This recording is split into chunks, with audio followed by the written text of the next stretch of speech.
Debemos dar siempre gracias a Dios por la oportunidad que nos brinda cada día de poder estar en su presencia y en el día de hoy poder estar comentando la escuela dominical. Vamos a orar a nuestro Dios para pedirle de su gracia bendita para que este tiempo que vamos a tener de escudriñar un poco la palabra del Señor sea de bendición para todos ustedes. Dios amado, gracias en esta hora por la oportunidad que nos brinda de poder entregar de esta forma tan especial un comentario de la escuela dominical. Permítame Dios que en este día sea de mucha bendición esta lección para cada uno de nosotros y para todos aquellos los que van a estar leyendo o van a estar escuchando este comentario. Nos encomendamos en sus manos y le pedimos su ayuda con esa bendición de lo alto del Padre, Hijo y Espíritu Santo. Amén. Bueno, primero saludar a todos los niños en su día, esperando que el Señor les esté bendiciendo, que sea un bonito día en la presencia del Señor y que puedan compartir con todos sus familiares esta bendición del día de hoy. Un tiempo distinto, un tiempo diferente, a lo mejor en cada hogar, pero en la bendición de Dios también está la compañía, ¿no es cierto?, que se pueda tener en familia. Vamos entonces al estudio del día de hoy. El título es Jesús y su ministerio terrenal 1. Se divide en dos partes, por eso es que se le ha señalado en el expositor como la primera parte con este título. La lectura bíblica en el conocido verso que se predica en la calle, inclusive Juan 3:16. Entonces, para hoy domingo 16 de agosto del año 2020 tenemos la lección del día de hoy, la número 8, ¿no es cierto? Siempre siguiendo con el tema principal, doctrina del Hijo, y como ya lo hemos señalado, su título es Jesús y su ministerio terrenal. La lectura bíblica, Juan 3:16. Porque de tal manera amó Dios al mundo, que ha dado a su Hijo unigénito, para que todo aquel que en él cree no se pierda, mas tenga vida eterna. Analizando este verso, nosotros nos encontramos con que contiene una de las declaraciones más sorprendentes de toda la Escritura. Porque de tal manera amó Dios al mundo, que ha dado a su Hijo unigénito, para que todo aquel que en él cree no se pierda, mas tenga vida eterna. El amor de Dios es tan inmenso, tan sorprendente, que Él amó al mundo. Pero, ¿qué significa eso? ¿Cómo podemos medir el amor de Dios tomando en cuenta que Él amó al mundo? Muchos interpretan este grandioso versículo de la Biblia como si estuviera diciendo que el amor de Dios es tan vasto que Él envió a su Hijo a morir en una cruz por todas y cada una de las personas que han vivido, viven y vivirán en el mundo. Lo que Juan quiere señalarnos en este texto no es que el mundo es tan grande que hace falta amor para abarcarlo todo, sino que el mundo es tan malo que hace falta un amor demasiado grande para poder amarlo, y sobre todo cuando pensamos en el hecho de que ese amor le costó entregar a su Hijo. Dios, cuya santa justicia se inflama de indignación ante la visión de toda iniquidad y cuya absoluta santidad se aparta con horror ante cualquier impureza, ama a este mundo pecador a pesar de todo. Por eso es que el verso nos señala de tal manera que ha dado a su Hijo unigénito para que muera por este mundo. Yendo ya al expositor bíblico, en subtítulo que ya señalábamos, Jesús y su ministerio terrenal, 1. Mateo, Marcos y Lucas nos hacen la presentación del ministerio terrenal de Jesucristo, que es el amplísimo y significativo que debe ser manual para el estudiante habitual de las Escrituras. Esto nos señala el expositor. Durante los 3 años entre el bautismo de Jesús y su muerte y resurrección, Jesús viajó por la tierra de los hebreos ministrando a la gente. Había dos aspectos principales del ministerio público de Jesús. El primero de estos era su enseñanza. Las enseñanzas de Jesús, de que leemos en la Biblia, se caracterizan por autoridad. Maravillados y asombrados son las palabras mayormente usadas para describir las reacciones de aquellos que escucharon a Jesús enseñar. Aún entre aquellos que dudan que Jesús es el prometido Salvador, su enseñanza es considerada excepcional. Su sermón del monte y numerosas parábolas son vistas como parte de las más grandes literaturas en sabiduría del mundo. El segundo aspecto del ministerio de Jesús tenía que ver con los milagros que realizó.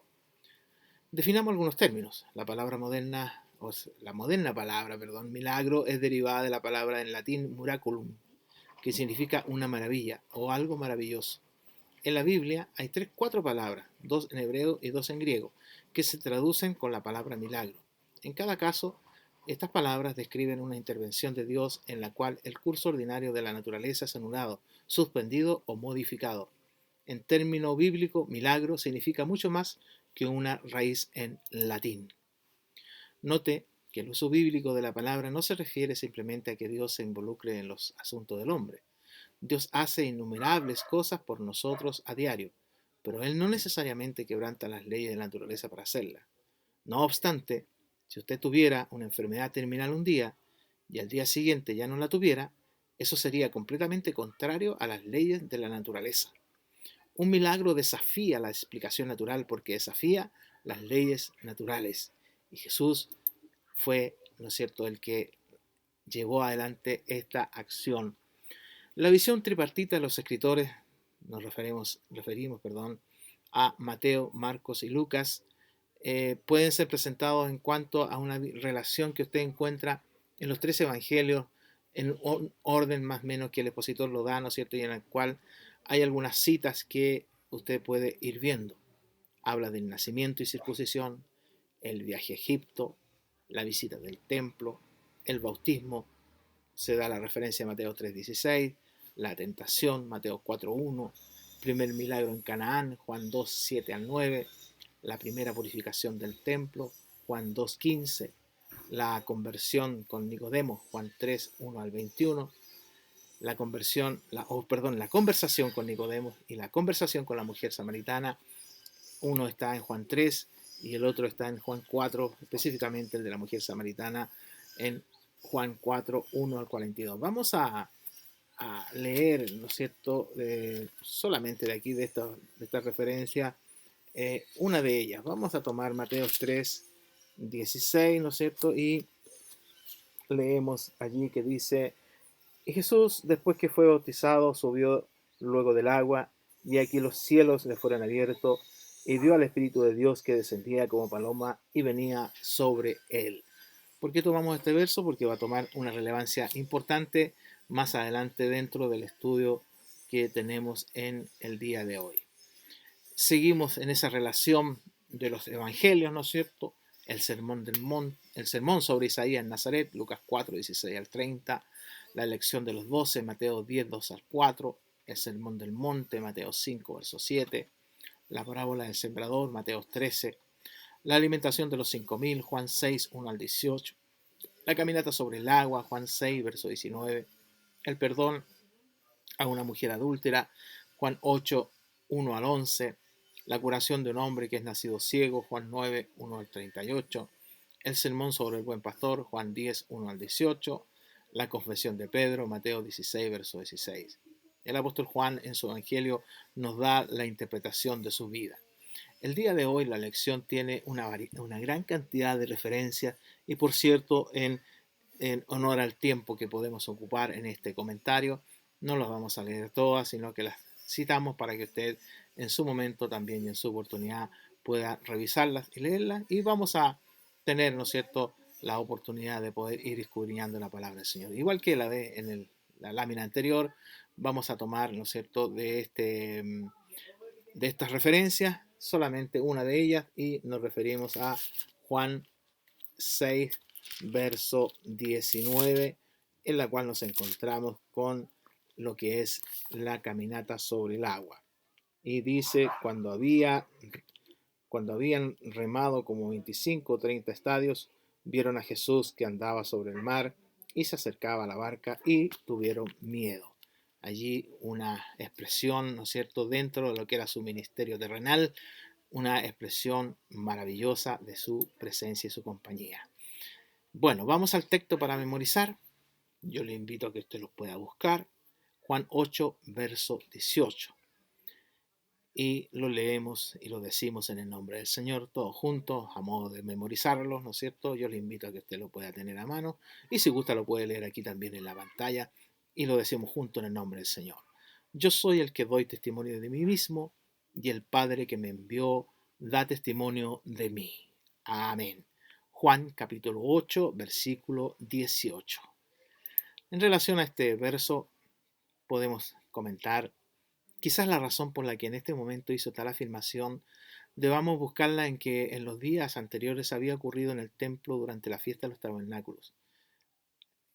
Allí se había encendido unos enormes candeleros con los que intentaban recordar la columna de fuego que guió a los hijos de Israel durante las noches a través de su peregrinaje por el desierto. La relación con esto no sería de extrañar, puesto que el Señor ya se había referido a otros hechos de esa etapa del pueblo de Dios, como el maná con que el pueblo había sido sustentado en el desierto, o el agua de la roca herida que sirvió para satisfacer su sed. Así pues, de la misma forma en la que Dios había iluminado a sus antepasados en el desierto, ahora era el mismo Hijo encarnado quien les podía iluminar y dispersar las tinieblas de sus corazones. Y no solo a ellos, porque lo que Jesús afirmó es que Él es la luz del mundo, indicando con esto la misión universal de su ministerio, es decir, no es solamente para un grupo, para un pueblo o para una nación, sino que es para todos. Cristo es la luz para todos los hombres, en todo momento y lugar. Él es la luz en el sentido absoluto. Cualquier otro hombre o movimiento religioso no tiene punto de comparación con él. Hemos tomado este comentario, ¿no es cierto?, o parte de este comentario de Luis de Miguel, perdón, de la Escuela Bíblica en el Siguiendo al Maestro. Hemos tomado de ahí este comentario. Sigamos adelante ahora entonces con Jesús y su ministerio terrenal 2, es decir, parte 2. La Biblia relata más de una treintena de milagros desempeñados por Jesús durante sus 3 años de ministerio público. Estos milagros varían desde caminar sobre el agua, como ya lo leíamos en la referencia, hasta resucitar personas de la muerte. Pero toma en cuenta que estos son solo los milagros que están reportados. La Biblia también dice que hay muchas cosas más que Jesús hizo, tantas que si tuvieran escritas en detalle, el mundo no podría contener los libros, dice Juan 21:25. Volvamos entonces al expositor, continuando con el expositor bíblico, a Jesús y su ministerio terrenal 2.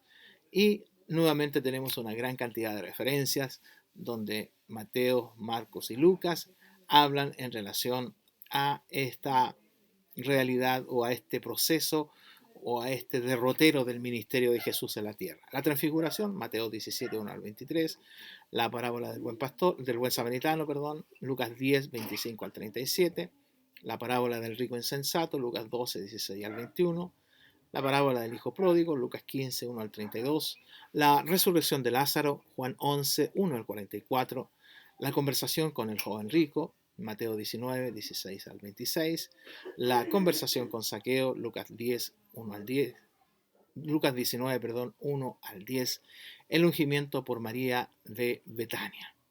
Vamos a tomar una de estas referencias para poder ver, ¿no es cierto?, que la realidad de lo que esto significa, y nos vamos a Mateo 19, buscamos Mateo 19,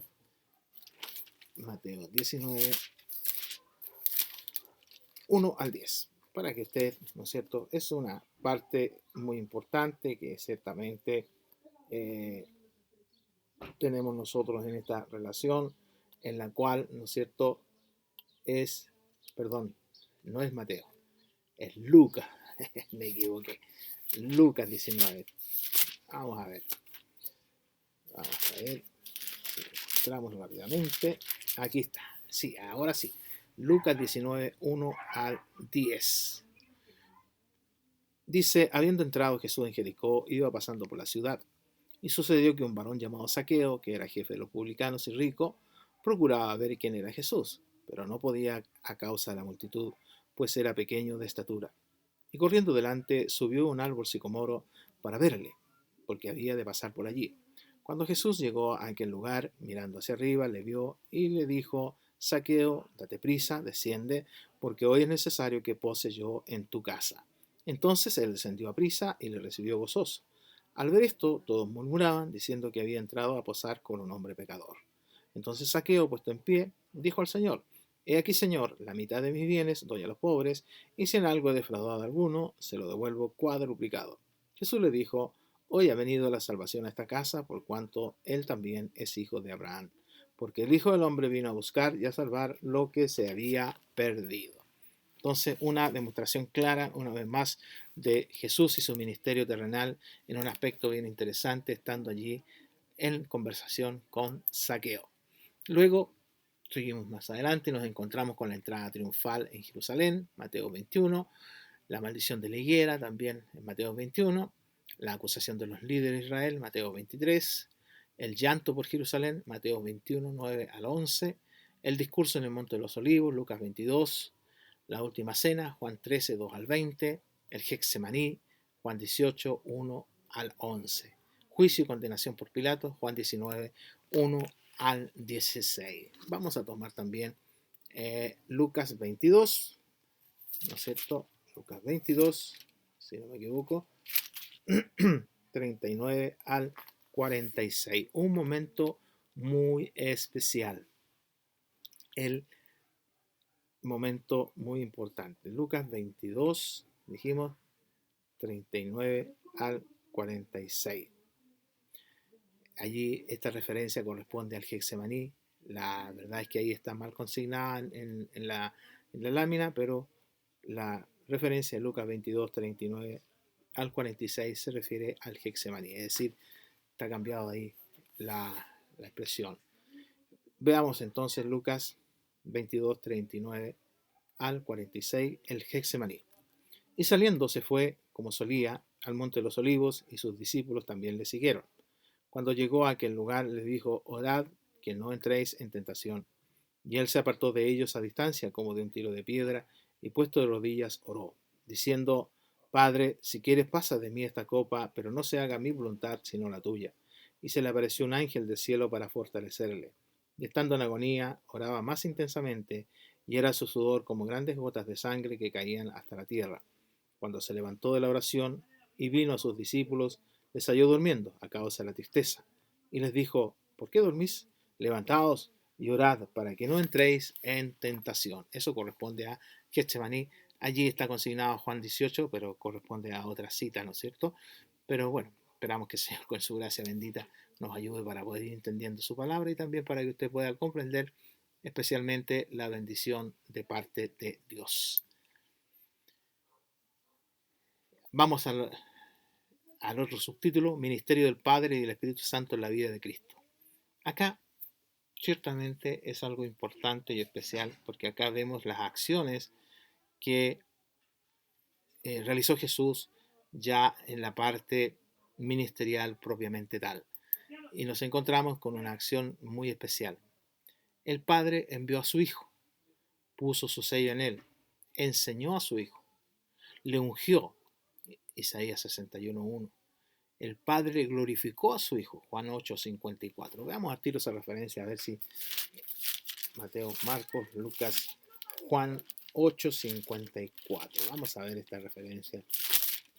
Juan 8:54. 8:54, y la tenemos acá. Respondió Jesús: si yo me glorifico a mí mismo, mi gloria nada es. Mi Padre es el que me glorifica, el que vosotros decís que es vuestro Dios. El Padre glorificó a su Hijo. Juan 8:54. Luego nos encontramos que le dio mandamiento. Juan 10:18. El Padre amó a su Hijo. Juan 10:17. Se complació en su Hijo. Qué bendición, gloria a Dios. Mateo 3:17. El Padre dio a su Hijo. Romanos 8:32. El Padre escuchó a su Hijo. El ministerio del Padre y el Espíritu Santo en la vida de Cristo manifestándose. Veamos en la complacencia de Dios por su Hijo. Se complació en su Hijo. Mateo 3:17. Veamos qué nos dice esa referencia. Yo le invito a que usted la pueda tener a mano también. Y nos dice lo siguiente: y hubo una voz de los cielos que decía: este es mi Hijo amado, en quien tengo complacencia. Qué bendición, qué bonito, qué importante es esto. Lo resucitó de los muertos. Seguimos adelante entonces con el ministerio del Padre y del Espíritu Santo en la vida de Cristo. Efesios 1:20. Exaltó a su Hijo. Filipenses 20:9 al 11. Le glorificó. Juan 17:1. Le hizo cabeza de la iglesia. Efesios 1:22. Le dio poder de juzgar. Juan 5:22 al 27. Fue engendrado por el Espíritu Santo. Ya lo hemos visto. Predicó en el Espíritu Santo. Lucas 4:18. Fue sellado por el Espíritu Santo. Juan 6:27. Y antes de esto, dirigido por el Espíritu Santo. Mateo 4:1. Qué bendición. Veamos aquí, a ver, le dio poder de juzgar. Juan 5, 22 al 27. Vamos viendo esa referencia también. Mateo, Marcos, Lucas, Juan, capítulo 5, 22 al 27. Porque el Padre, dice estos versos, a nadie juzga, sino que todo el juicio dio al Hijo, para que todos honren al Hijo como honran al Padre. El que no honra al Hijo, no honra al Padre que le envió. De cierto os digo, el que oye mi palabra y cree en el que me envió, tiene vida eterna, y no vendrá a condenación, mas ha pasado de muerte a vida. De cierto os digo, viene la hora y ahora es, cuando los muertos oirán la voz del Hijo de Dios, y los que le oyeren vivirán. Porque como el Padre tiene vida en sí mismo, así también ha dado al Hijo el tener vida en sí mismo. Y también le dio autoridad de hacer juicio por cuanto Él es el Hijo del hombre. Qué bendición. Le dio poder para juzgar. Y ahora entonces tenemos otros aspectos dirigidos por el Espíritu Santo. Mateo 4.1. Se regocijó, en el Espíritu Santo. Lucas 10.21. Obró milagros por el Espíritu Santo. Juan 3.34. Se ofreció a sí mismo por medio del Espíritu Santo. Hechos 9.14. Dio mandamiento a sus apóstoles por el Espíritu Santo. Hechos 1.2. Se conmovió por el Espíritu Santo. Juan 11.33. Fue levantado de entre los muertos. Romanos 1, verso 4. Veamos una de estas referencias tan importantes. A ver, Juan 11.33. Creo que es importante tener esa referencia también para poder leerla. Juan 11.33. Jesús entonces, al verla llorando y a los judíos que la acompañaban, también llorando, se estremeció el espíritu y se conmovió por el Espíritu Santo. Juan 11.33. Bien, gracias al Señor por las referencias que hemos tenido en este segmento y esperamos que en su gracia bendita el Señor nos esté ayudando, porque ciertamente en esa bendición nosotros podemos alcanzar una real e importante conocimiento a la luz de los versos bíblicos, no del comentario más allá de que podamos realizar nosotros, sino que solamente de los versos bíblicos, las referencias del día de hoy, que son hartas, en las cuales usted también puede ir viendo y analizando. Nosotros hemos tomado algunas de ellas solamente y esperamos que en su gracia bendita el Señor le esté bendiciendo. En este comentario, estudio bíblico de la Escuela Dominical de hoy, hemos continuado analizando la doctrina del Hijo, cuyo título es Jesús y su ministerio terrenal 1. Luego referenciamos Jesús y su ministerio 2, su ministerio terrenal 2, para enseguida ver varias referencias relacionadas al ministerio del Padre y el Espíritu Santo en la vida de Cristo. En este análisis del ministerio terrenal de Cristo hemos visto en variados aspectos la acción realizada del especial ministerio del Maestro en la tierra de Israel, todo su proceso de su nacimiento hasta su juicio y crucifixión. Al concluir este comentario queremos destacar la relación de Jesús ungido por el Espíritu Santo. En el Nuevo Testamento el ungimiento se menciona con relación a Cristo únicamente en dos pasajes.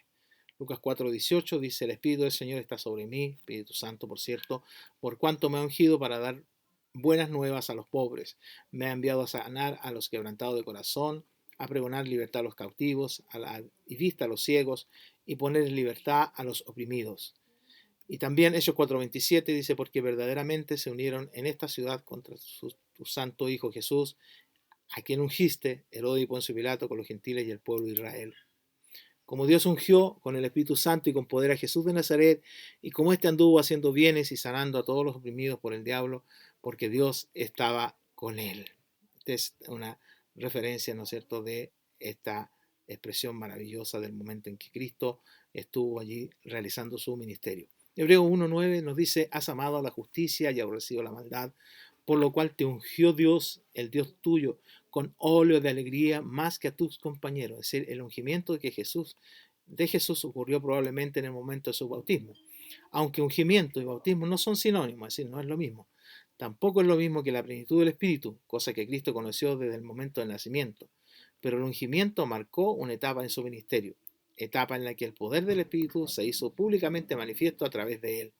Sirvió para distinguir al Cristo verdadero de los falsos. El ungimiento tuvo, por lo tanto, varias características que analizamos en el subtítulo Ministerio del Padre y del Espíritu Santo en la vida de Cristo, que lo acabamos de leer hace unos momentos atrás, de leer alguna referencia también.